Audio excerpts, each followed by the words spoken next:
I ran into this last week. Here's what fixed it for me. If you're looking to add a bank account to your Affirm for purchases, follow these simple steps. Step 1. Open the Affirm app. Launch the Affirm app on your mobile device or visit the Affirm website. Make sure you're logged into your account. Step 2. Navigate to payment methods. Once you're in your account, look for the payment method section in the menu. This is where you can manage your bank account and cards. Step 3. Select Add Bank Account. In the payment methods section, click on the option to add bank account. This will prompt you to enter your bank details. Step 4. Enter your bank information. Fill in the required fields with your bank account number and routing number.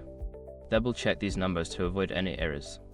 Quick note, if you enter an incorrect routing number, you might get a notification saying the bank cannot be verified. Step 5. Confirm and save. After entering your information, review everything and hit the confirm button to save your new bank account. You should see a confirmation message shortly after. Now you're all set to use your bank account for purchases with Affirm.